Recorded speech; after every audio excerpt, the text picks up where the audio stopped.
Okey, insya-Allah sebagaimana yang kita janjikan, saya mulakan dengan bermulakan dengan satu ayat yang mana kita nak mengarah ke arah istighfar itu sudah pasti kita tahu di antara kita. Saya nak tanyalah, ada tak di antara kita yang tak ada dosa? Kalau ada yang tak ada dosa tu, saya nak turun balik dah, nak kena belajar dekat dia. Sebab saya ni wallahu a'lam lah, lagi bertimbul-timbul lah kan. Auzubillahi minasyaitanirrajim. Bismillahirrahmanirrahim.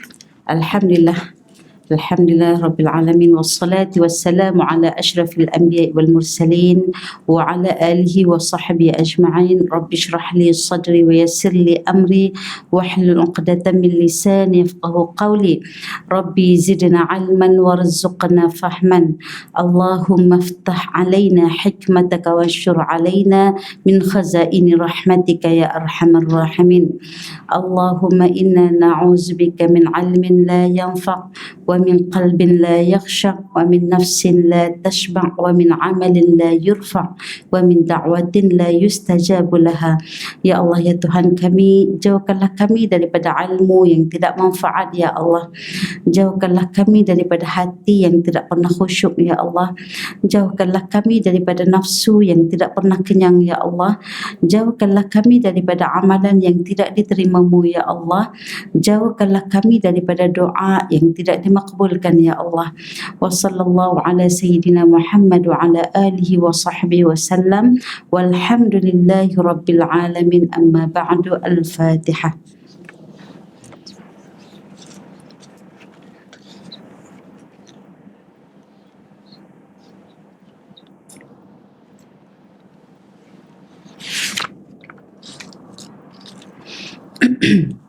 Alhamdulillah, syukur kehadrat Allah Subhanahu wa taala dengan rezeki yang kita miliki pada hari ini dapat berkumpul lagi seperti mana apa yang kita impikan semenjak hampir 2 tahun ya. Kita beraktif di alam maya. InsyaAllah Allah Ta'ala tunaikan doa-doa kita. Masya Allah, tabarakallah, untuk bersama-sama lagi pada kali ini. Walau di mana saja, kita menjadi orang yang pencinta ilmu, penuntut ilmu. InsyaAllah satu hari nanti kita akan jadi orang yang mengajarkan ilmu. InsyaAllah. Jangan ingat kalau nak mengajar ilmu tu nak kena ada audiens yang ramai dan sebagainya. Cukup dengan keluarga kita, insya-Allah. Jadi dalam keadaan yang sedemikian rupa, kalau kita ada 3 benda tadi, kun aliman au muta'alliman au muhibban, kalau kita ada tiga benda tadi ni, masuk, insya-Allah kita tergolong orang yang akan masuk ke dalam syurga. Kalau tak ada ketiga-tiga benda tadi, maka celakalah kita, wal iazubillah, insya-Allah. Jadi saya rafa'kan syukur ke hadrat Allah Subhanahu wa taala pada hari ini, insya-Allah, yang ada dengan kita pada hari ini, semuanya sihat-sihat belaka, insya-Allah. Ya. Hati sejahtera, rohani sejahtera, jasmani apatah lagi. Dengan semangat itulah Allah Taala hadirkan kita pada hari ini, insya-Allah. Kita dicantik di bawah seorang hamba yang sedang diistighfarkan ataupun dimohon ampunkan oleh makhluk yang lain, insya-Allah. Okey, berkaitan dengan tajuk kita hari ini pun ada berkaitan dengan istighfar. Kita akan bercerita tentang istighfar walaupun kita akan masuk dalam bulan Ramadan. Jadilah kita orang yang sentiasa istighfar agar kita masuk dalam madrasah Ramadan nanti ni bagaikan bayi yang sudah dicucikan segala dosa-dosanya. Kalau tidak, kita akan menghadapi getirnya bulan Ramadan. InsyaAllah sebelum nak masuk Ramadan tu, kita kena belajar dulu apa siyam dia, qiyam dia dan diamnya dalam bulan Ramadan. Kalau istighfar kita cantik ataupun memohon keampunan kita cantik dan diampuni oleh Allah Subhanahu wa taala, maka siyam, qiyam dan diam kita di dalam bulan Ramadan, Allahu Akbar, Masya Allah, tabarakallah, sebahagian daripada siyam, qiyam dan diam orang muttaqin, insyaAllah. Ya, saya mohon maaf kalau terlambat tadi ni. Sebab cari jalan ni masya-Allah sekejap. Bukan tak tahu tapi nak tunjuk juga dekat Kak Salwa kata jalan tak jumpa sebab lama dah tak mai. Tu yang pusing-pusing tu. Allahu Akbar. Okey, insya-Allah sebagaimana yang kita janjikan, saya mulakan dengan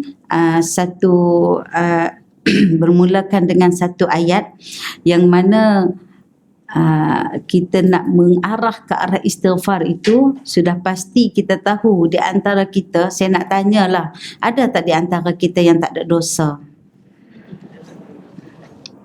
Kalau ada yang tak ada dosa tu saya nak turun balik dah, nak kena belajar dekat dia. Sebab saya ni wallahu a'lam lah, lagi bertimbul-timbul lah kan. Jadi maksudnya boleh kita faham yang namanya manusia tu semuanya dalam keadaan melakukan kesalahan, pernah berdosa. Sikit banyak tu kita tak tahu. Kita terpulangkanlah kepada Allah Subhanahu Wa Taala. Namun kita kena ingat segala perbuatan dosa kita, maksiat kita kepada Allah Subhanahu Wa Taala, ada dua kategori maksiat, ada dua kategori dosa yang kita lakukan. Insya-Allah kita kena kenal pasti balik. Kerana apa? Takut-takut dosa yang kita buat tu kita terlupa nak mohon keampunan kepada Allah kalau dosa itu ada kaitannya dengan syirik. Wala tusyrik billah. Janganlah kamu syirik dengan Allah Subhanahu Wa Taala. Jika dosa syirik, dosa selain daripada syirik, yang kategori yang kedua, dosa yang selain daripada syirik, buat barangkali Allah Taala mudah nak mengampunkan kita. Sangat mudah Allah Ta'ala nak ampunkan kita. Tapi kalau dosa berkaitan dengan syirik kepada Allah, Allahu Akbar. Kalau mati, man akhiru kalamihi la ilaha illallah, Masya Allah, tabarakallah, dakhalal jannah.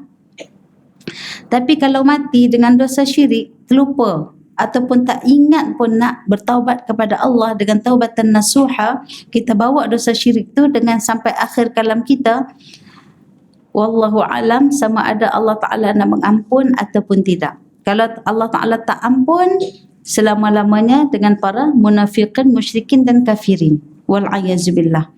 Berada di bawah kerak api neraka nu. Allahu Akbar, Masya Allah, tabarakallah. Kenal pasti apakah kita ini syirik kepada Allah Subhanahu Wa Ta'ala. Syirik dan kufur, ada pandangan ulama.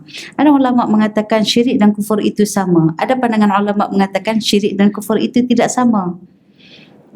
Bahkan kita kata begini, analogi dia lah, syirik dan kufur ini, syirik ni mempersekutukan Allah, menduakan Allah, membandingkan Allah. Itu maksud syirik. Maknanya menyamaratakan Allah dengan sesuatu makhluk yang lain. Sedangkan makhluk itu dicipta oleh Allah Subhanahu Wa Ta'ala. Kalau kita secara tak langsung, mungkin barangkali kita ini, kita rasa aku tak syirik dengan Allah, tapi ada certain perkara yang kita lakukan kita tak sedar. Contoh saya bagi satu contoh yang mudah sangat-sangat. Kalau dulu orang menilik masa depan dengan menggunakan tangan dan sebagainya kan, kita pun tilik dengan itu, kita tahu itu syirik kan, jelas. Tapi sekarang hari ni kita tak perlu suar tangan kita dah. Kita hanya perlu tekan handphone je. Tengok 20 tahun lagi kamu akan jadi apa. Itu menilik. Allahu Akbar. Kita bertanya, tahun depan kamu akan buat apa tahun depan?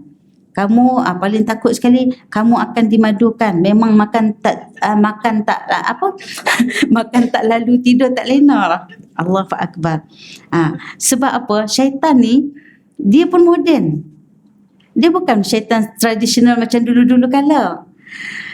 Kita lagi hebat, syaitan lagi hebat. Teknologi, syaitan dan jin mendahului kita. Bahkan mereka ini bukannya mati pun daripada zaman Nabi Adam alaihi salam sampai ke zaman Nabi Muhammad sallallahu alaihi wasallam.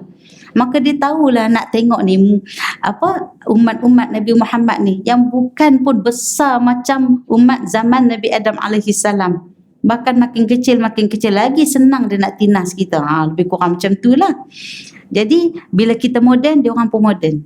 So kita kena tengok, takut sebab di antara kita tak sedar, kita dah bayang syirik tu macam tu, pergi berjumpa bomoh dan sebagainya, sedangkan kita tak buat benda-benda macam tu, tapi dia menggunakan kaedah-kaedah moden. Allahu Akbar wal a'yaz billah. Dan yang keduanya, Syirik-syirik yang kedua yang menduakan Allah Subhanahu Wa Taala, yang kita menganggap bahawa apa yang kita nak itu, contoh kita mendatangi kubur dan sebagainya, pergi kubur, ziarah kubur tu sangat-sangat baik dah.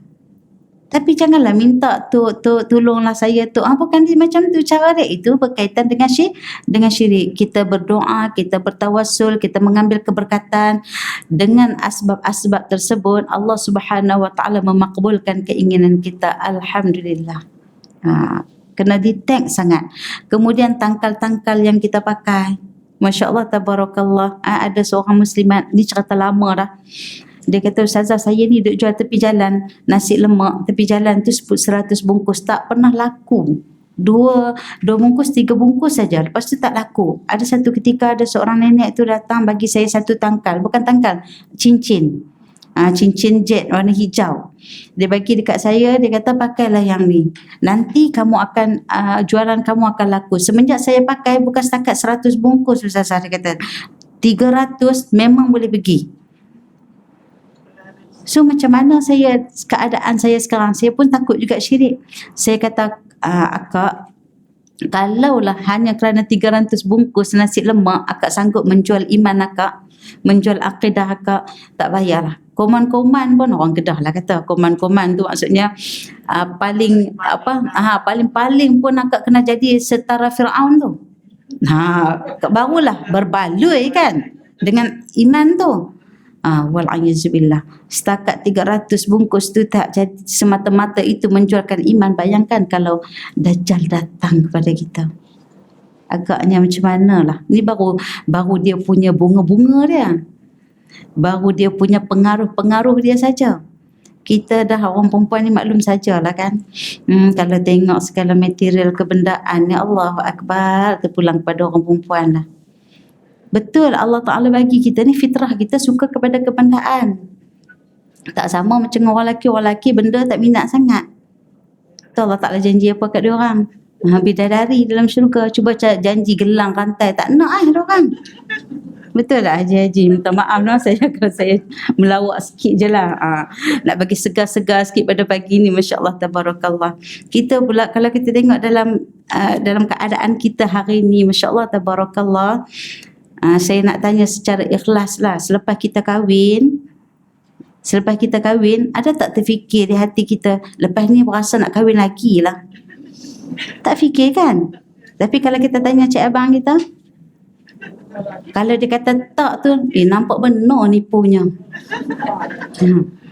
Tak normal. Itu normal, itu fitrah yang Allah Ta'ala buat. Tapi orang perempuan lepas dia kahwin, dia buat apa? Dia fikir keten lepas. Pinggan mangkuk. Sekarang ni dah heboh dengan emas pula dakap lah pula apa ke benda pun tak tahulah. Tak settle. Suka kepada kebendaan macam tu. Kita dalam syurga kita tak terbayang pun nak bidadara. Apa kita terbayang apa? Segala keindahan, segala kebendaan yang ada dalam syurga. Betul kan? Allahu Akbar, Masya Allah, tabarakallah. Itulah sifat kita. Namun nak ke sana tu bukan mudah. Nak ke syurga tu bukan satu jalan yang sangat-sangat mudah dan sebagainya, tidak. Allah Ta'ala bagi lagi pilihan kepada kita. Nak sampai syurga begini jalannya, caranya begini. Bukan mudah sangat, sebab syurga tu sangat-sangat mahal, yang perlu kita bayar, yang perlu kita gunakan sebaiknya dengan memantapkan iman kita. Namun kita tak dapat hindari daripada melakukan kesilapan. Sebab itulah Allah Ta'ala ciptakan kita dalam suasana manusia yang sentiasa dalam keadaan berdosa. Dalam mafhum satu hadis, seandainya dalam dunia ni semua orang tak berdosa, Allah Ta'ala akan cipta lagi manusia yang berdosa, lalu Allah Ta'ala akan ampunkan. Sampai macam tu sekali. Nak menunjukkan bahawa setiap manusia ni berdosa. Kullu bani Adam al-khatta'un wa khairul khatta'in at-tawwabun. Setiap anak Adam ini melakukan kesilapan, tak ada siapa pun yang tak bersalah. Dan sebaik-baik orang yang bersalah adalah orang yang bertaubat kepada Allah Subhanahu Wa Taala. Dengan dosa tadi, sama ada dosa syirik ataupun dosa maksiat, semuanya kembali kepada Allah. Tubu ilallahi taubatan nasuha. Perlu kepada taubat nasuha. Andainya ada dosa-dosa syirik yang kita lakukan, wal'ayazubillah, pastikan tanpa kita ketahui. Mana nak tahu nenek-nenek moyang kita dulu kan, dia ada kebun, dia ada apa, dia ada saka untuk jaga kebun dia pada permulaannya begitu, sehinggalah sampai kepada kita dan sebagainya. Jangan kita rela, jangan kita akur, kita lepaskan, wal'ayazubillah. Walaupun pada masa dulu tok wan kita, datuk-datuk kita dulu solat dan sebagainya, tapi oleh kerana kejahilan maka berlakulah perkara-perkara yang tidak diingini. Janganlah sampai terbawa-bawa kepada anak cucu dan cicit. Masya-Allah, tabarakallah. Jadi keadaan tersebut, first sekali pastikan dosa kita dengan Allah berkaitan dengan syirik itu terbebas. First sekali, dosa syirik paling kita kena tengok. Sebab apa? Syiriklah penentu duduk di neraka selama-lamanya ataupun boleh kembali ke syurga. Allahu Akbar, Masya Allah, tabarakallah. Sebab syirik mempersekutu, mendua, membandingkan Allah ataupun kita kata mensyarikatkan, berkongsi Allah dengan makhluk yang lain. Allah Ta'ala sangat-sangat marah. Saya suka bawa satu cerita. Ada seorang perempuan, dia datang kepada Syekh Abdul Qadir Jailani, seorang perempuan yang sangat cantik, Masya Allah, tabarakallah, menangis-nangis datang kepada Syekh Abdul Qadir Jailani. Dia kata, wahai Syekh, aku ni seorang perempuan yang cantik, seorang perempuan yang sempurna. Aku melayani suami aku daripada A sampai Z lah. Makan, minum, segalanya selesai, segala-galanya. Namun paling aku sedih sekali sebab apa? Suami aku tetap mencari yang lain, tetap menduakan aku. Kata Syekh Abdul Qadir Jailani, kamu lihatlah perempuan ini.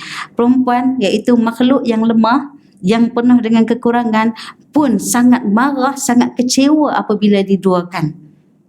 Cuba kamu bayangkan, Allah Subhanahu Wa Taala yang maha sempurna, yang memberi segala kebaikan kepada kita, segala kenikmatan yang apa yang kita perlukan, seluruh kenikmatan yang kita miliki hari ini adalah siapa yang memberi? Allah Ta'ala yang beri. Rezeki hari ini yang kita miliki, siapa yang beri? Allah Ta'ala yang beri. Tiba-tiba bergantung kepada selain daripada Allah. Patut tak Allah Ta'ala marah? Patut sangat. Patut tak kalau Allah Ta'ala letak dalam neraka abadan abidin, forever and ever? Patut tak? Patut, sebab menduakan dia. Kalau kita tanya seorang seri sekalipun, kalau dia boleh lunyai suami dia tu, dia lunyai betul-betul. Kan? Itu yang lemah. Itu yang serba kekurangan. Itu makhluk pun rasa macam nak diman, bukan main. Tak tengok pun cermin pun kan. Masya Allah, tabarakallah. Apatah lagi Allah Subhanahu Wa Ta'ala. Itu dosa yang berkaitan dengan syirik. Yang kedua, dosa yang berkaitan dengan maksiat, sama ada kemungkaran ataupun fahsya. Dosa yang berkaitan dengan fahsya dan kemungkaran. Kedua-dua dosa ini boleh jadi dosa kaitan dengan Allah, dosa berkaitan dengan manusia. Dengan manusia, dengan Allah Subhanahu Wa Ta'ala, barangkali akan ada di sana kita kata pertimbangan daripada Allah Subhanahu Wa Ta'ala. Contohlah, macam mana kita baca as-sabiqunal awwalun, orang yang masuk syurga tanpa hisab kan? Orang yang masuk syurga tanpa hisab, orang ini Allah Ta'ala dah pun dah mengampunkan segala dosa-dosanya asbab daripada apa yang dia lakukan, amalan-amalan di atas dunia ini. Di antara orang yang as-sabiqunal awwalun, dalam hadis Rasulullah sallallahu alaihi wasallam mengatakan, di antara orang yang tidak mendatangi kahin, yang saya kata tadi, yang tidak syirik dan sebagainya. Kahin tu bomoh-bomoh, yang tidak mendatangi ahli nujum untuk menilik masa depan dia, ataupun orang yang macam mana lagi, orang yang tidak menggunakan alkai. Alkai itu macam lebih kurang cop yang menggunakan cop yang menggunakan api tu dekat badan tu. Nak kata tatu, ulama tak ada lagi yang mengisahkan itu sebenarnya tatu, tak. Maknanya alkai ni ada satu kaedah perubatan dan sebagainya lah kan. Wallahu a'lam. Dan mereka ini adalah orang yang disebut sebagai as-sabiqunal awwalun. Siapa as-sabiqunal awwalun ni? Orang yang masuk syurga tanpa hisab. Bila sahabat tanya berapa orang yang masuk syurga tanpa hisab, siapakah mereka? Kata Rasulullah sallallahu alaihi wasallam dalam satu hadis, mereka itu adalah 70,000 orang. Masya Allah, tabarakallah. Sikit ke banyak 70,000 orang? Sikit sangat. Sahabat Nabi pun 130,000 orang. Agak-agak kita terselit dah celah tu. Tak tahulah macam mana kan. Kemudian kita ni sebenarnya terhutang budi pada seorang Arab. Arab tu maksudnya orang Badawi yang meminta supaya Rasulullah sallallahu alaihi wasallam berdoa, minta dekat Allah, bukan 70,000. Minta lagi banyak, lagi sikit. Maka di sana Rasulullah SAW turut berdoa, maka Allah Ta'ala memakbulkan. Daripada setiap 70,000, daripada 1,000 itu ada lagi 70,000. Maknanya mungkinlah kita doalah supaya kita termasuk dalam golongan tersebut, dapat masuk syurga secara berombongan. Mana ada orang masuk syurga beratur ke belakang seorang-seorang? Tak. Orang masuk syurga bergandengan tangan. Muka laksana purnama, ada muka laksana bintang. Masya Allah, tabarakallah, masuk dalam keadaan sangat-sangat gembira. Mungkin di antara kita yang ada dalam majlis ilmu yang sentiasa dimohon ampun oleh malaikat dan sebagainya dan makhluk-makhluk yang lain, kita masuk syurga, macam familiar je muka ni, macam biasa tengok je muka ni. Muka kat mana? Dekat Al-Falah. Masya Allah, tabarakallah. Sebab kita jadi golongan yang penuntut ilmu, pencinta ilmu. Masya Allah, Allahu Akbar. Itu di antaranya orang yang as-sabiqun al-awwalun. Ada pula yang tanya, Ustazah, ada yang kata hisab diringankan dan sebagainya, tu macam mana pula?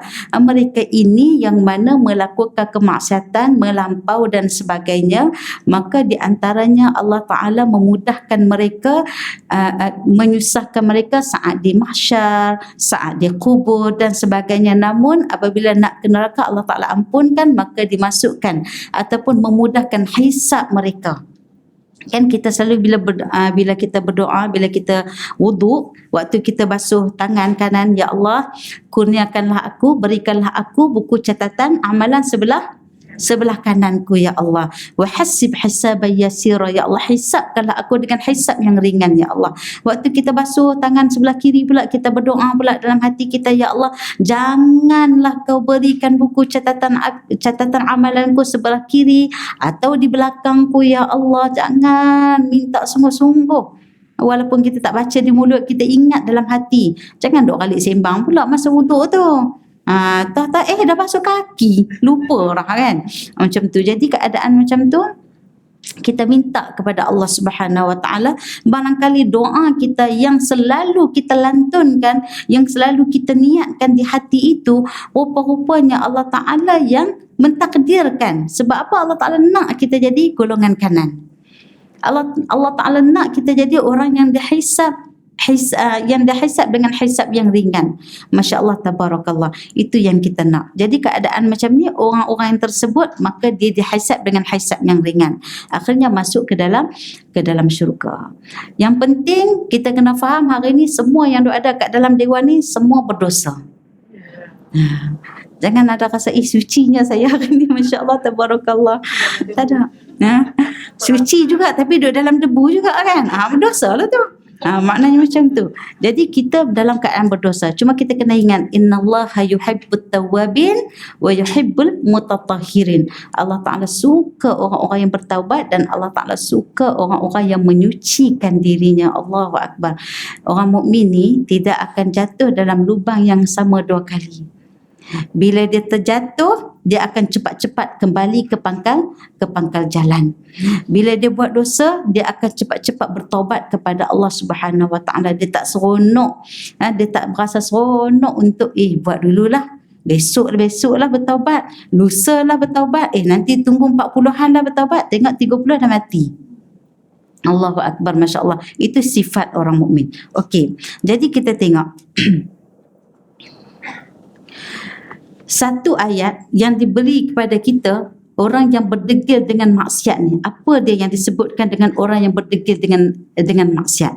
Iaitu seseorang yang berdegil dengan amalan yang membawa kepada dosa besar tidak dihukum sebagai kafir, kecuali jika dia menghalalkan perbuatan yang haram. Dia buat dosa besar, contoh berzina dan sebagainya. Itu dosa besar ke dosa kecil? Besar. Durhaka kepada ibu bapa, kedua bapa, besar. Durhaka kepada suami, besar. Lagi apa lagi? Banyak lagi dosa-dosa besar kan, al-kabair. Jadi selagi mana dia duduk buat dosa-dosa besar, tetapi dia tidak pun mengakui bahawa dosa besar ini sebagai satu perkara yang dihalalkan, masih tidak mengapa. Dan dia akan dihukum kafir bila dia mengatakan dosa-dosa besar itu halal dan boleh dilakukan. Contoh berzina. Oh, berzina ni halal. Berzina ni sebenarnya boleh dalam Islam ni. Nah, dia yang penting suka sama suka. Masya Allah, tabarakallah. Kalau boleh kita buang istilah bersekedudukan, berkhalwat. Khalwat tu untuk orang-orang yang berkhalwat, yang berdua dengan Allah sepatutnya. Tapi digunakan istilah khalwat, jauh sangat dari bumi dengan langit tu. Masya Allah, tabarakallah. Gunakan istilah berzina. Dengar tu pun gerun. Kita buang yang kata bersekedudukan dan sebagainya. Sebut istilah tu supaya ada hukuman yang lebih besar. Bayangkan kita kadang-kadang kan ada macam diskriminasi sikit kalau orang bawahan yang mencuri, nama dia mencurilah, perompak dan sebagainya. Tapi kalau orang atas namanya korupsi. Kan sebenarnya sama aja, dua-dua perompak kan. Sama aja. Guna istilah tu supaya akan gerun kepada pelaku-pelaku ataupun bakal-bakal pelaku yang lain. Masya Allah, tabarakallah. Dan seandainya ia mengatakan halal pada perbuatan dosa-dosa besar tadi, maka akan jatuh apa? Kufur bagi orang yang menghalalkan perkara yang diharam oleh Allah Subhanahu wa taala. Okey. Kemudian jika dia berdegil dengan berbuat dosa, sangat berbahaya kepada akidah Muslim. Kalau dia berdegil juga nak buat juga, contoh, minta maaf saya kena sebut juga, contoh dia menghalalkan LGBT. Contohlah, menghalalkan bahawa mengiktiraf, apatah lagi kalau dia berada dalam tampuk kekuasaan. Tapi kalau dia dalam orang ramai macam ni, masyarakat macam ni, walayazubillah, seandainya ada adik-beradik dan sebagainya, tiba-tiba kita pergi menghalalkan, tak apa, biarlah, tak apalah, nak buat macam mana, kerajaan pun dia iktiraf dah, so kita ikut je lah, memang halal kot. Allahu Akbar. Bayangkan macam mana kita punya akidah kita saat itu. Cepat-cepat bertaubat, bersyahadah balik. Takut bimbang-bimbang pada dosa besar yang dilakukan itu, bahkan berterusan, bahkan boleh menghalalkan perkara yang dilakukan. Wal'ayazubillah. Okey. Kemudian ada satu ayat di sini, la taubata ma'al asrar, tiada taubat bagi pelaku dosa yang berterusan, orang yang berterusan melakukan dosa. Jadi termasuklah dalam dosa yang berterusan tu ataupun degil, seseorang yang bertaubat secara terbuka tetapi dosa-dosanya dengan manusia, terutama yang melibatkan harta benda, tidak diselesaikan. Dosa dengan Allah strict, Allah Ta'ala akan boleh ampun, sebab Allah Ta'ala tu maha pengampun. Rahmat Allah tu lebih luas berbanding azab Allah. So orang muda-muda ni kena banyak ingat azab Allah. Jangan do action ingat rahmat Allah. Banyak kena ingat azab Allah. Aku ni muda, sendi aku kuat lagi. Kalau langkah, kalau berlari, Masya Allah, tabarakallah, 500 meter tu boleh lagi pergi balik. Kan? Sebab kita muda. Tapi kalau orang tua, jangan pula kata macam tu, ya Allah, aku sendi dah longgar dah, ya Allah, nak langkah pun dah tak larat, nak bangun malam pun dah letih, ya Allah, mesti kau tengah marah dekat aku ni, ya Allah, mesti kau benci kepada aku. Jangan macam tu. Wala tai'asu min rauhillah, janganlah kamu berputus asa daripada rahmat Allah. Jadi kita yang remaja-remaja purba ni, tolonglah ingatkan rahmat Allah banyak-banyak, kan. Rahmat Allah tu sangat-sangat luas, apatah lagi yang menghampiri kematian, yang sakarat, kan, banyak ingat rahmat Allah. Kalau kita ada ilmu, insya-Allah kita tak berputus asa daripada rahmat Allah. Ya Allah, pasti aku sangat merindukan engkau ni, nak mati dah ni. Aku merindukan engkau, dekat dah aku nak jumpa engkau, ya Allah. Ya Allah, rahmatilah aku, ya Allah. Sebab saat itu syaitan akan bersama dengan kita. Dia akan menggoda. Dia akan menggoda sebab apa? Itulah usahanya terakhir. Sebelum kawan tu menghembus nafas terakhir, itu usaha dia yang terakhir. Sedaya upaya supaya kawan tu mati dalam keadaan berputus asa daripada rahmat Allah. Syaitan kan sifatnya putus asa daripada rahmat Allah. Masya Allah, tabarakallah. Itu dosa kita dengan Allah. Kalau dosa kita dengan manusia, Allah Ta'ala tak ambil pot. Selesai dulu sendiri. Sama ada kita berdosa dengan dia atau dia pun berdosa dengan kita. Pernah tak dengar ayat, tak apalah, aku tak nak kita jumpa di akhirat nanti. Kita selesaikan di akhirat nanti. Dia ingat mahkamah akhirat macam mahkamah dunia. Mahkamah dunia pun kena berbayar-bayar, apatah lagi mahkamah akhirat. Betapa susahnya nak menghadapi mahkamah akhirat. Bayangkan kalau kita berdosa dengan orang, cepat-cepat kita ni kan mudah minta maaf. Sebab apa? Sebab kita berdosa kan. Kita akan cari dia, kita akan mengaku dosa dia, kita akan mengaku dosa kita, kita akan minta maaf dengan dia dan kita mohon supaya dia memaafkan kita dan sebagainya. Kalau dia berdegil juga tak nak maaf dengan kita, dia kata apa? Jumpa di akhirat nanti. Kita minta maaf dengan dia. Bila dia tak nak maafkan kita, maka kita niatlah usaha-usaha kita yang lain, bersedekah niat atas nama dia. Kita buat apa-apa niat untuk dia. Moga-moga lembut hatinya, sebab hati itu Allah Ta'ala yang pegang. Setiap hati manusia Allah Ta'ala yang pegang. Namun cuba kita letak kategori kita ni orang yang betul dan orang lain yang datang minta maaf kepada kita. Kalau kita cakap macam tu, bayangkanlah kita ni mati, kita dah bertaubat dengan Allah, kita dosa dengan manusia ni kurang sebab kita ni orang yang selalu duduk dalam rumah aja. Contohlah kan.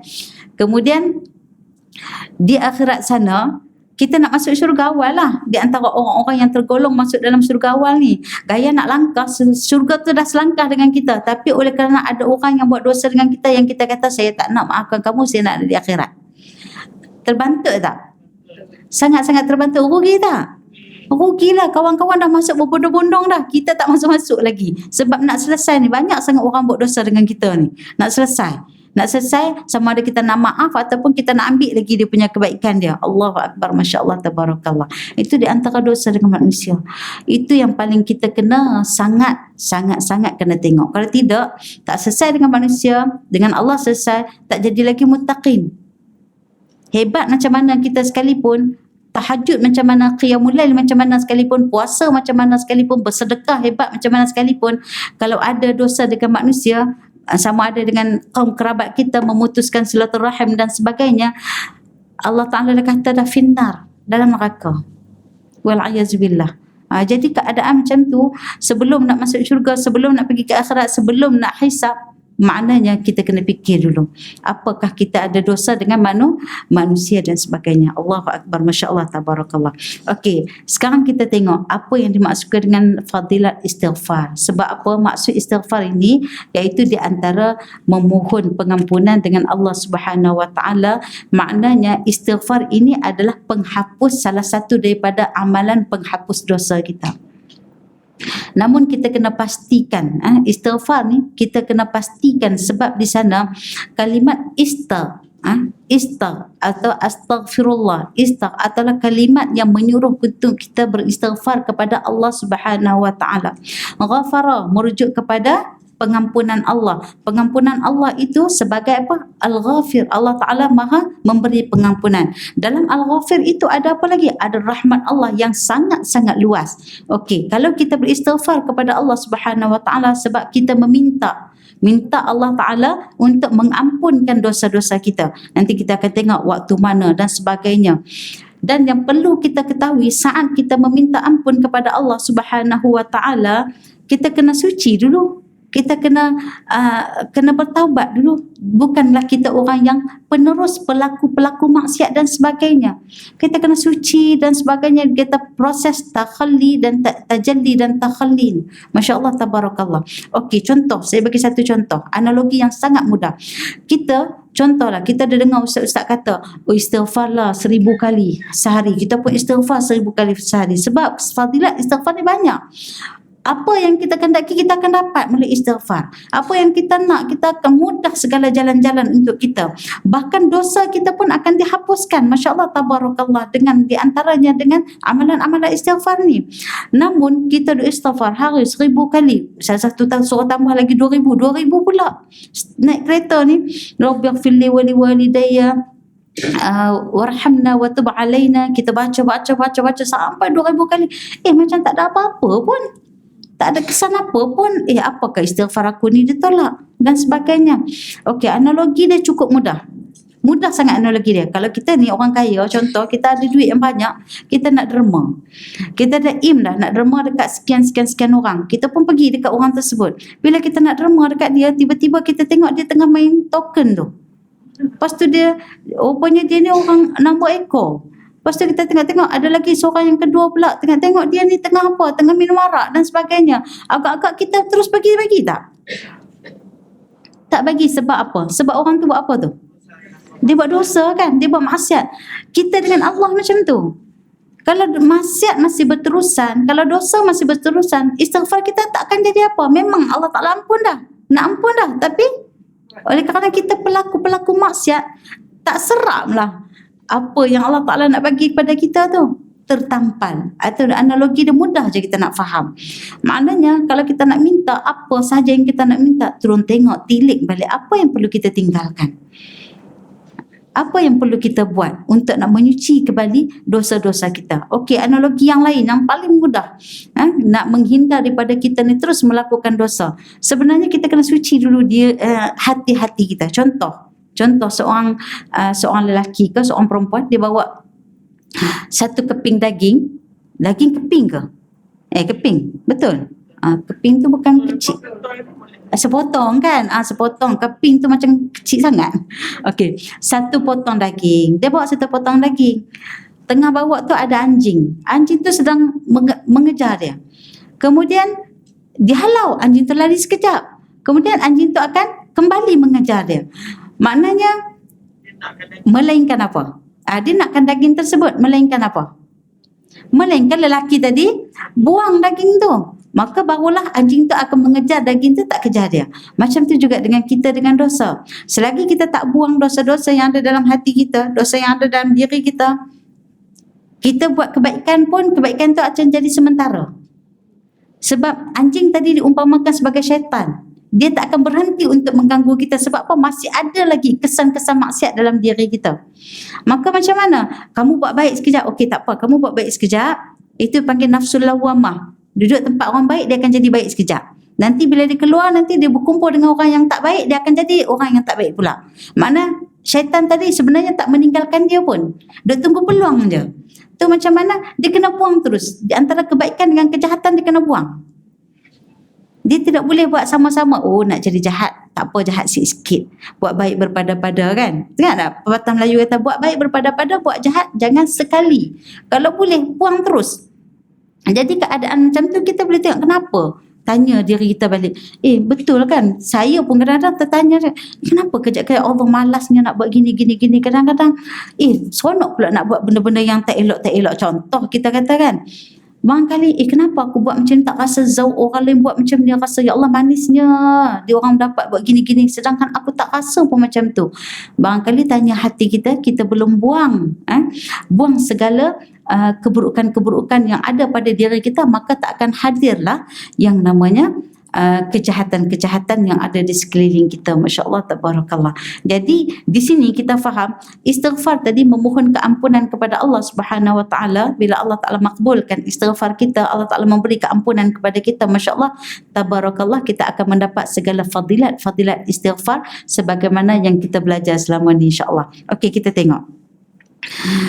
Antara nama-nama Allah yang indah dan sifatnya yang agung ialah Al-Ghafur, iaitu yang maha pengampun. At-Tawwab, yang maha memberi taubat. Al-Ghafir, iaitu yang maha pengampun segala dosa-dosa yang kita ada, yang kita miliki. Itu semua sifat Allah Subhanahu Wa Taala. Jadi ada lagi yang disebut sebagai Al-Qabil At-Tawwab, iaitu yang penerima taubat. Masya Allah, tabarakallah. Jadi Allah Subhanahu Wa Taala ni, yang ada di sisi Allah, yang mensifati Allah Subhanahu Wa Taala itu adalah mengampun segala dosa anak-anak Adam. Siapa anak-anak Adam? Kita lah.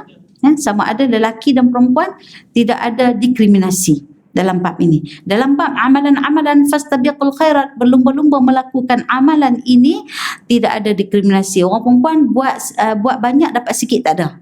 Sama banyak dalam beramal, siapa yang paling hebat amalannya, dia tinggi di sisi Allah Subhanahu Wa Taala. Masya Allah, tabarakallah.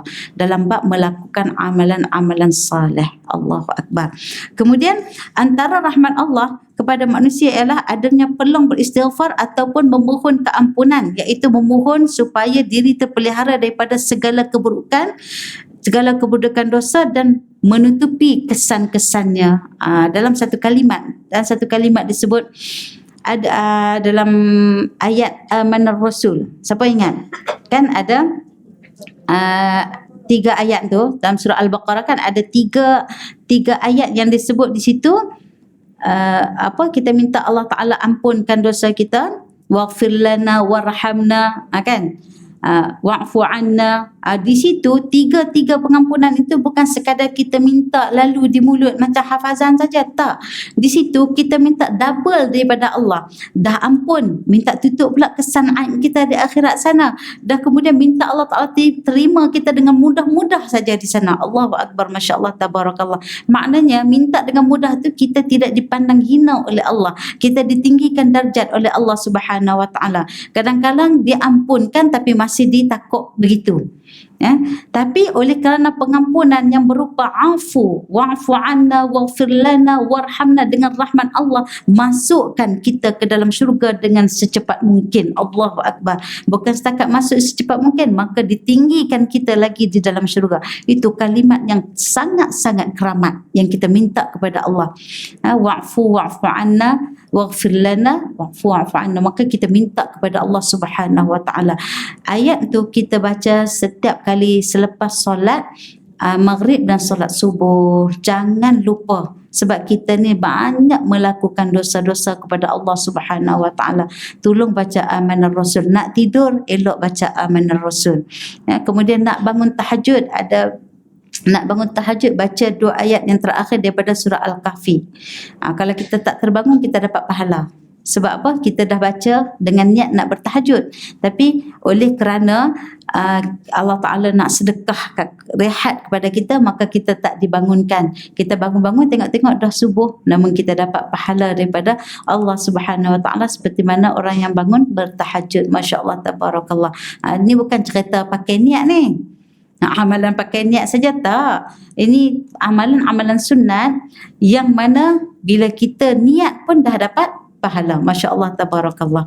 Okey, kemudian Allah Subhanahu Wa Ta'ala menyuruh Rasulullah Sallallahu Alaihi Wasallam beristighfar kepadanya, seperti mana kalau kita tengok dalam ayat ini disebut fa'alam annahu la ilaha illallah wastaghfir li dhanbik, iaitu ketahuilah bahawa sesungguhnya tiada Tuhan yang patut disembah melainkan Allah, dan pohonlah keampunan kepadanya bagi salah silap yang engkau lakukan. Sebab Allah Ta'ala ni wa'fu wasfahu. Allah Ta'ala ni maha memaaf dan kembali menyintai. Wasfahu tu kembali menyintai. Kalau kita lah agak-agaknya orang buat dosa dekat kita, kemudian orang minta maaf boleh, tapi jangan lalu dah depan saya. Tak nak tengok dah muka. Like and share pun jangan dah. Kat dalam Facebook kan. Saya tak nak, tapi saya maaf lama dah. Tapi tolonglah jangan lalu depan saya. Masya Allah, Tabarakallah. Sebab kalau dia lalu, luka lama berdarah kembali. Aduh, parut-parut pun habis tu kopek kan. Kalau tengok muka dia, muka yang sama. Tengok pula pada tingkatan kesalahan yang dilakukan. Takat sikit-sikit tu tak apa. Tapi kalau sampai merobek luka ni, Allahu Akbar, Masya Allah, bukan senang. Betul tak? Bukan senang nak memaafkan orang. Tapi Allah Ta'ala minta kita bersifat dengan sifat Allah. Maaf dan kembali menyintai. Bukan senang tu. Kita duduk sandar pada kenangan. Tu jadi masalah tu. Kan? Kalau kita lupakan terus, maaf, sayang balik dan sebagainya, insya-Allah. Tapi itulah, pernah berlaku kepada kisah hadisul ifk. Berlaku kepada Sayyidatina Aisyah, Masya Allah, Tabarakallah, isteri kepada baginda Rasulullah SAW. Sayyidatina Aisyah ni, Masya Allah, Tabarakallah, kesabarannya sangat-sangat tinggi. Peristiwa yang berlaku kepada Sayyidatina Aisyah itu bukan peristiwa biasa-biasa. Ya? Peristiwa yang berlaku itu berkaitan dengan maruah. Ya? Berkaitan dengan maruah yang mana difitnah, bersekedudukan bersama dengan seorang sahabat yang bernamanya Safwan, yang waktu itu ditugaskan oleh Rasulullah SAW untuk menjaga rombongan. Dia kena duduk belakang sekali, takut ada benda-benda yang tertinggal. Namun yang tertinggal rupanya Sayyidatina Aisyah yang sedang mencari kalung, kemudian tertidur di situ. Dia pun tak cakap banyak, turunkan unta. Sayyidatina Aisyah pun tak cakap banyak, naik terus pergi sampai dekat pintu kota Mekah. Masya Allah, Tabarakallah, yang menanti di sana adalah ketua munafik Abdullah bin Ubay bin Salul. Masya Allah, Tabarakallah. Dia tengok-tengok ni, ni boleh buat cerita, boleh membawang ni. Ingat orang lelaki tak pandai bawang. Kan. Masya Allah, Tabarakallah. Dia tengok, masa tu tak ada Facebook lagi, tak ada medsos lagi. Jadi macam mana dia buat tu? Hebatnya sekejap mungkin tersebar satu kota Madinah. Allahu Akbar, Masya Allah, Tabarakallah. Sehingga sampai satu kisah yang seronoknya Sayyidatina Aisyah tak tahu pun peristiwa itu sebab Rasulullah tak cerita, tak tanya pun isterinya. Masya Allah, Tabarakallah. Dia selidik melalui orang lain. Dia tak nak melukakan hati isterinya. Masya Allah. Akhirnya yang boleh diketahui tiba-tiba ketika mana Sayyidatina Aisyah sedang mencedok air bersama dengan seorang adik-beradiknya lah yang bernama Mistah. Tiba-tiba Mistah ni dah tersasul menceritakan benda tersebut, maka di situlah diketahui kecewalah Sayyidina Abu Bakar kerana Mistah di antara orang yang menyebarkan cerita tersebut, dan Mistah ini adalah di antara kerabat Sayyidina Abu Bakar yang diberi bantuan sepenuhnya oleh Sayyidina Abu Bakar. Dengar peristiwa tu, Sayyidina Abu Bakar terus menarik bantuan daripada Mistah. Tak jadi bagilah dekat dia ni. Dia biasa bagi susu 1 tin, beras 2 kampik, macam itulah lebih kurang kan. Tarik balik bantuan tu. Allah Ta'ala serta-merta turunkan ayat menegur Sayyidina Abu Bakar untuk kembali memaafkan dia dan kembali menyintai. Apa Sayyidina Umar buat? Sayyidina Umar sami'na wa ata'na. Tak cakap banyak, memaafkan, kembali memberi bantuan. Kita nak dapat sifatnya macam tu agak-agak dapat tak? Nantilah tahun depan lah, bagi reda sikit. Habis PKP nantilah tengok dulu tu pun, kalau hayat masih dikandung badan, macam tu lah kan. Bukan senang nak memaafkan, tapi kalau boleh dapat sifat tu, Allahu Akbar, Masya Allah, Tabarakallah. Nak jumpa zaman akhir zaman macam ni, aduh, bukan senang kan. Bukan, kita tak payah tengok jiran sebelah ke, kawan sebelah kita ke, kita tengok diri kita lah, aku ni layak ke jadi macam tu? Bolehkah nak buat macam tu? Allahu Akbar, Masya Allah, Tabarakallah. Okey, kemudian kita tengok pula pada satu lagi ayat, wasta'inu bis-sabri was-salah. Mohon pertolongan kepada Allah dengan sabar dan banyakkan salat. Bila ada satu-satu ujian yang berlaku kepada kita, kita minta pertolongan Allah dengan sabar, dan kita pun minta dengan memperbanyakkan salat dan sebagainya, mohon. Okey, di antara itu, di situ kita boleh istighfar. Walaupun kita diuji, istighfar juga kepada Allah. Barangkali ini pada tawaduknya hamba, barangkali ujian yang Allah Ta'ala bagi itu disebabkan banyaknya dosa-dosa kita. Barangkali di atas sebabnya kita bersabar dan kita bersalat ini, maka Allah Subhanahu Wa Ta'ala akan kafarah segala dosa-dosa kita, akan dikurangkan dengan ujian tersebut. Hambaku ini, maksudnya hambaku ini aku akan kafarahkan, aku akan ampunkan dosanya melalui ujian. Ada orang Allah Ta'ala ampunkan dosanya dengan perkara-perkara yang lain. Ada orang dengan ujian, diberi ujian, paksa banyak-banyaknya ujian, dengan sakit, dengan ujian fitnah, ujian dan pelbagai lah. Di antaranya yang paling banyak sekali sakit lah.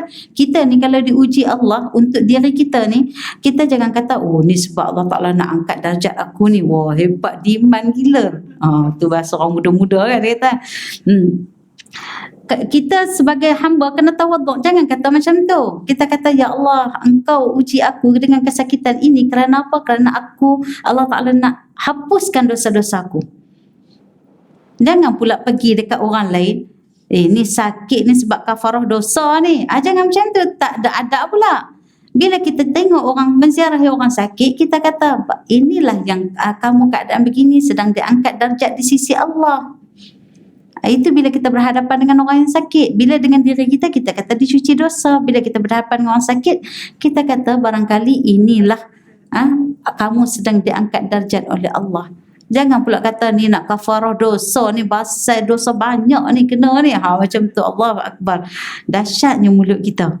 Allahu Akbar, Masya Allah, Tabarakallah. Sebab semua kita ada kesilapan dan kesalahan. Barangkali dengan kata-kata kita itu akan meredakan perasaannya yang sedang sakit. Allahu Akbar. Ada seorang ulama, bila dia sakit, dia akan apa, kita kata akan tangguhkan. Maksudnya tangguhkan apa? Tangguhkan usaha mengambil ubat tu dulu. Biar dulu dia rasa seminggu atau 2 minggu. Sebab apa? Dalam satu hadis qudsi mengatakan orang yang sakit ini Allah Ta'ala dekat dengan dia.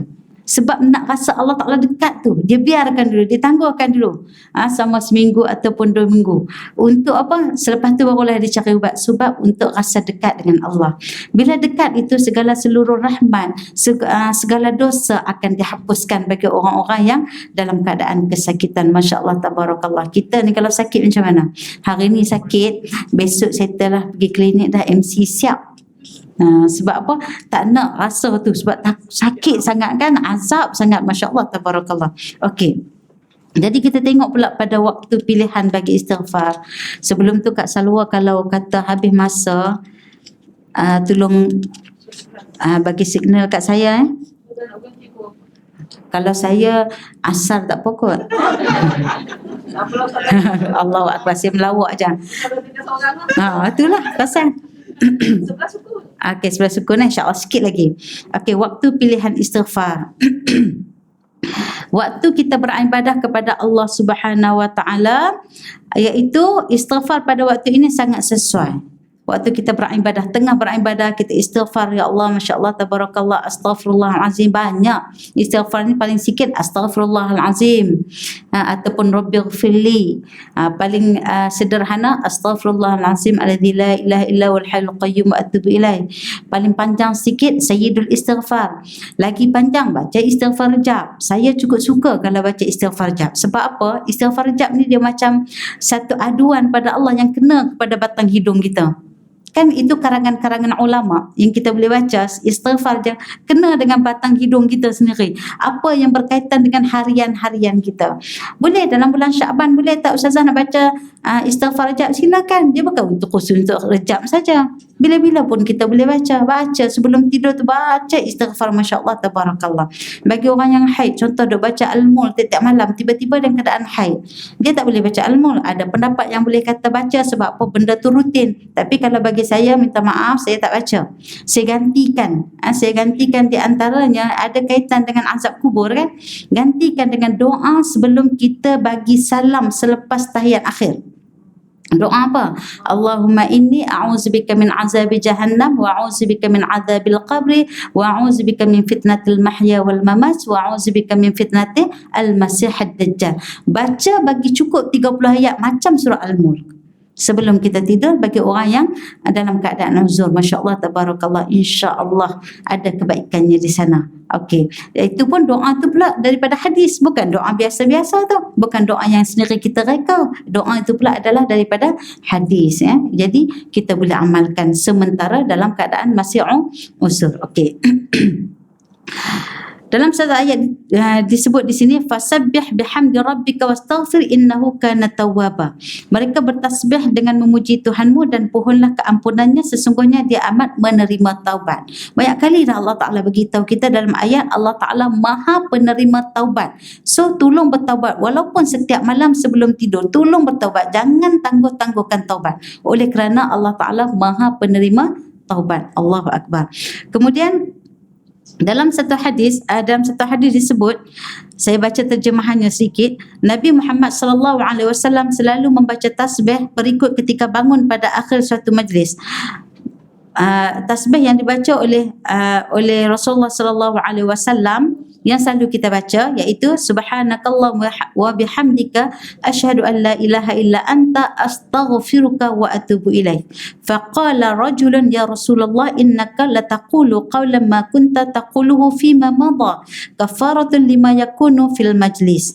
Kata seorang lelaki dalam makna dalam hadis ini, ya Allah, maha suci Allah engkau, dan dengan kepujian terhadapmu aku bersaksi tiada Tuhan yang wajar disembah selain engkau ya Allah. aku mohon pengampunan padamu dan aku bertaubat kepadamu. Maka seorang lelaki bertanya, wahai Rasulullah, engkau kerap membaca sesuatu yang tidak pernah engkau membaca sebelum ini. Maka Rasulullah mengatakan, itu doa bagi penembus segala salah silap yang berlaku dalam majlis tersebut. Apa yang kita buat dalam majlis kita ni mungkin ada salah silap, itu yang berlaku pada zaman Rasulullah, apatah lagi dalam zaman kita ni.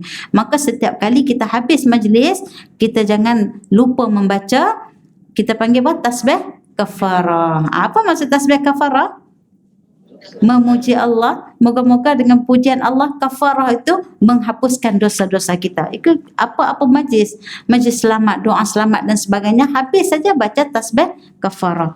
Kemudian digalakkan beristighfar pada akhir solat malam. Betul kan? Pada akhir, dekat-dekat kita nak sahur ni, nak masuk bulan Ramadan dah ni. Dalam satu ayat disebut, wabil asharihum yastaghfirun. Pada waktu sahur itu ramainya orang-orang yang minta pengampunan kepada Allah Subhanahu wa taala. Pada saat itu Allah Taala memerintahkan malaikat untuk pergi ke langit dunia melihat mana dia hamba yang sedang memohon keampunan, Allah Taala akan ampun. Mana dia hamba yang sedang meminta, Allah Taala akan beri. Mana dia Allah Taala hamba yang sedang menanti-nantikan dengan doanya, meminta apa hajat dengan doanya, Allah Taala akan makbulkan. Jadi kalau kita tak gunakan waktu sahur untuk beristighfar, rugi kita.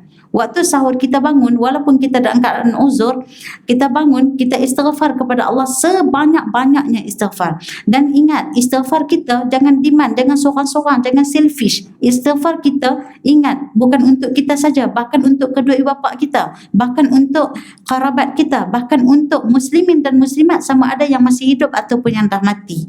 Di antaranya yang boleh saya bagi sebagai contoh, kita baca Rabbighfirli wali walidayya warhamna wali walidayya wali zawil huquq alayya wali masyaikhi wali ashabi wali jami'al muslimina wal muslimat wal mu'minina wal mu'minat al ahya'i minhum wal amwat.